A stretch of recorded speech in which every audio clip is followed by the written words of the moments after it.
Welcome to Salim समी channel. मैं हूं आपका एस्ट्रोलॉजर सलीम समी। आज फिर हम उसी टॉपिक पे बात करेंगे जिस पे पहले मैं हफ्ता 10 दिन पहले वीडियो बना चुका था कि जिस तरह प्लैनेट्स चेंज हो रहे हैं और मार्स दुश्मन के घर में आया है। और जैसे आपको बताया था कि 8वीं नज़र से मार्स सैटर्न को भी देखेगा जो कर्म के घर में बैठा है, और जुपिटर ऐसे घर में बैठा है जहां वो किसी की नहीं सुनता। शम्स और मरकरी वीनस बुर्ज हमल में बैठा है। तो आपने देखा कि दुनिया में बहुत तेज़ी के साथ जो है हालात, और पाकिस्तान में भी जो हालात पैदा हुए इसके क्या कंडीशंस हैं। अगर हम देखें, मार्स जो है जमनाई में बैठा हुआ है। जमनाई एयर साइन है जिसको वेस्ट से रिलेट किया जाता है। और अगर हम काल पुरुष की कुंडली को देखें तो मार्स तीसरे घर में बैठा हुआ है जो एयर साइन है। 7वां घर भी एयर साइन होते हैं। अगर लाहौर में जिस जगह ये वाक़या हो तो लाहौर का वो वेस्ट बनता है। जहाँ सैटर्न 10वें घर में बैठ के 10वीं नज़र से लिब्रा को देखा, और लिब्रा का मालिक बिल्कुल ऑपोजिट शम्स के साथ और मरकरी के साथ बैठा हुआ था। छठे का मालिक और तीसरे का मालिक बुर्ज हमल में बैठा हुआ था, और बुर्ज हमल का मालिक जमनाई के घर में बैठा, यानी कि मरकरी और मार्स का राशि परिवर्तन यानी कि हाउस एक्सचेंज हो रहा था। तो क्या ये चीज़ आगे बढ़ सकती है? क्या आगे माहौल टेंशन डिप्रेशन में और इजाफा हो सकता है, या इसमें थोड़ी सी कमी वाक़या होगी? अब मार्स यहाँ पे 8वीं नज़र से देख रहा है, क्योंकि जब शम्स और मार्स किसी घर में आते हैं तो, और ख़ासतौर पर मेल ज़ोडिक साइन में है, तो पहले 10 डेज़ बहुत ज़्यादा तेज़ी के साथ असरात होते हैं। ये आपने देखा कि शम्स इधर आया और बड़ी तेज़ी के साथ जो है यहाँ पे आपको इसका असरात देखने को मिले। जैसे ही 10 डिग्री इसको क्रॉस करेंगे इसके असरात में तब्दीली भी आप देखेंगे। लेकिन 25 अप्रैल से लेकर 30 अप्रैल तक D9 चार्ट, जिसे आप जन्म लगन कहते हैं या कुंडली कहते हैं, हारोस्कोप कहते हैं, उसको D1 कहते हैं। एक चार्ट D9 भी बनता है। D9 में मार्स सैजिटेरियस का होगा और सैटर्न जमनाई का होगा, यानी कि इन 5 दिनों के अंदर मार्स सैटर्न का ऑपोजिशंस होगी और राहु के साथ भी होगी। ये मार्स सैटर्न के आने वाले 25 से लेकर इस जो 5 दिन है, यहाँ मार्स और सैटर्न फाइनेंशियली मैटर्स के लिए तो बहुत बेहतर होगा। लेकिन चीज़ों को थोड़ा सा अगर गौर से देखें, तीसरा घर कम्युनिकेशंस का घर होता है, और उसका बिल्कुल ऑपोजिट जहाँ मार्स बैठा था 9th हाउस, जो रिलीजन से लिया जाता है। आपने देखा, और शम्स जो कि 5th का मालिक है वो लगन में आके बैठा था जहाँ वो कारक भी है। तो गवर्नमेंट भी एग्रेशन में आई, और जो ये धरना दे रहे थे ये लोग भी एग्रेसिव में थे, क्योंकि मज़हब के साथ मार्स 9th हाउस रिलीजन का घर है, और मार्स कम्युनिकेशन यानी कम्युनिकेशंस में प्रॉब्लम। गवर्नमेंट और जो धरना दे रही थी पार्टी, इनमें कम्युनिकेशन गैप बहुत ज़्यादा था। बीच में वो कौन से लोग थे जो ये गैप लेकर आए और चीज़ें इतना हाई लेवल्स के ऊपर चली गई, क्योंकि मार्स ने तो पूरा 45 दिन सैटर्न को देखना है। और यहीं पे मई में आप देखेंगे मरकरी भी इधर आ जाएगा, वीनस भी इधर आ जाएगा, और शम्स भी टॉरस में आ जाएगा जहाँ राहु के साथ आके सब मिलेंगे। जो ये पर्दे पड़े हुए हैं कि इस गेम के पीछे कौन था, वो पर्दे भी सारे खुले हुए नज़र आएंगे आपको। चीज़ें बहुत तेज़ी के साथ, हालांकि लोगों ने तो अब ये भी कहना शुरू कर दिया कि अब खान साहब का कोई भी इवेंट हो तो उनकी हुकूमत जो है वो उंगलियों के इशारों पे चलना शुरू होती है, यानी कि खान साहब की हुकूमत के दिन गिने जा चुके। चाहे वो एंकर हो, चाहे वो एस्ट्रोलॉजर हो, कोई भी इवेंट होता है वो खान साहब की हुकूमत को गिरा देते हैं। अब क्या खान साहब की हुकूमत गिरेगी या नहीं, ये एक इम्पॉर्टेंट है। अभी तक तो ऐसा कोई हालात, ऐसे कोई सिचुएशन नज़र नहीं आती कि खान साहब की गवर्नमेंट कहीं हिलती हुई और गिरती हुई नज़र आती है।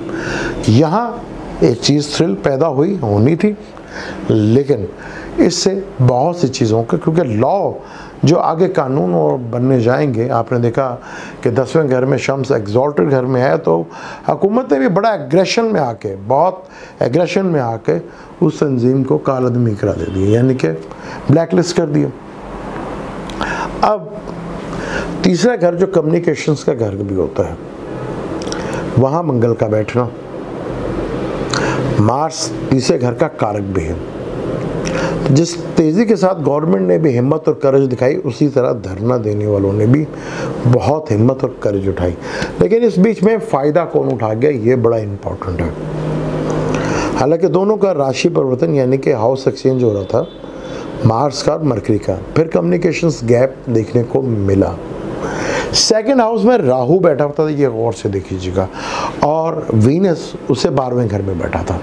तो इन 5-6 दिनों में लोगों को फाइनेंशियली प्रॉब्लम तो आई, क्योंकि राहु सेकंड में बैठा हुआ था और लगन लॉर्ड भी उधर बैठा था। यहाँ मार्स और वीनस का कंजक्शन भी था, और छठे घर और तीसरे घर का मालिक मरकरी के साथ जो है शम्स का, तो बुध आदित्य योग है, बड़ा अच्छा योग है।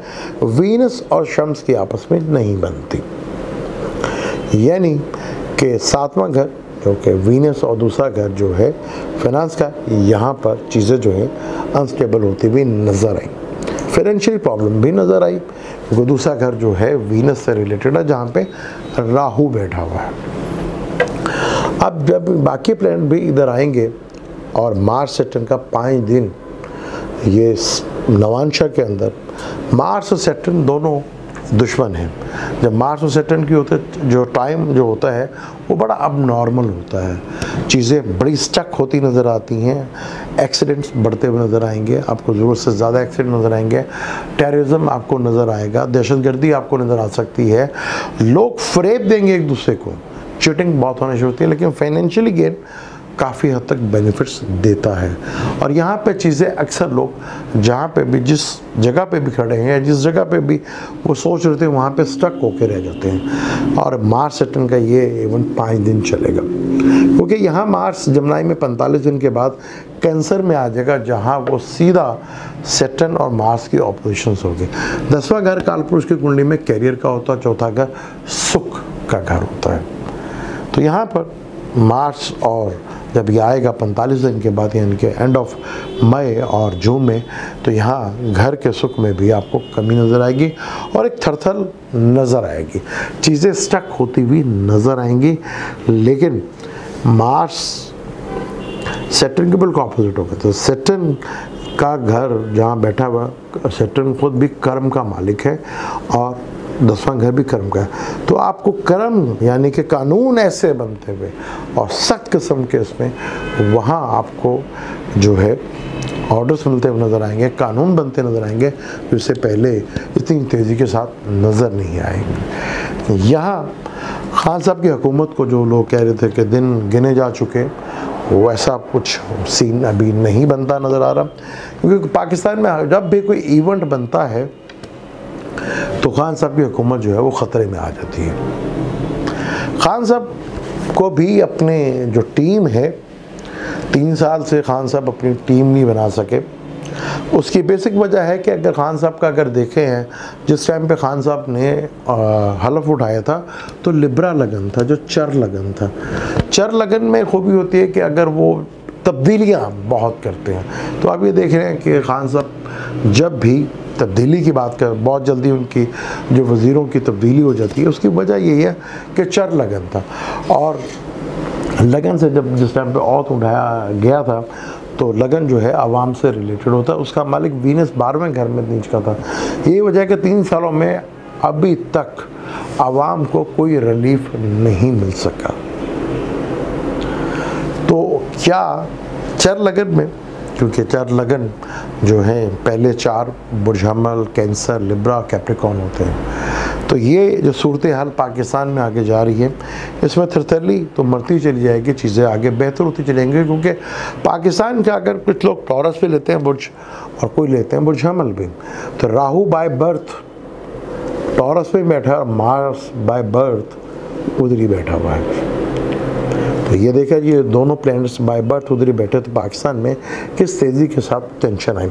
अगर हम ये लाहौर में वाक़या देखें तो वेस्ट की साइड के ऊपर होता है, जहाँ शम्स के बिल्कुल ऑपोजिट, शम्स मरकरी में बैठा हुआ बिल्कुल ऑपोजिट, वीनस भी उसके बिल्कुल ऑपोजिट बैठा हुआ, मरकरी भी उधर ही बैठा हुआ, और लगन लॉर्ड तीसरे घर में जो नॉर्थ का हिस्सा बनता है, और जुपिटर बैठा हुआ 11वें घर में जो मार्स को देख रहा था, जो कि कुंडली का साउथ ईस्ट का हिस्सा बनता है।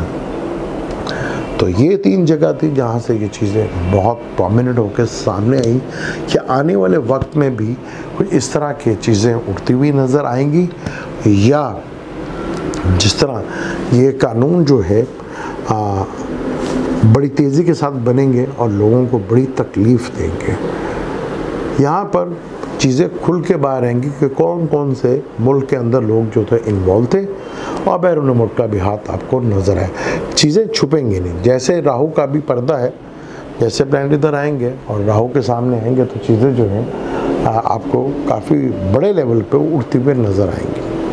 तो इस चीज़ के पीछे भी अगर आप देखें कि लाहौर के वेस्ट में ये सब कुछ हुआ, और सैटर्न वेस्ट का कारक है, शम्स को वहाँ ज़वाल होता है, और जुपिटर जिसका ताल्लुक़ रिलीजन से होता है और दीनी जमातों से होता है, उसका मालिक एक्वेरियस में बैठा हुआ धनुष्टा नक्षत्र पर।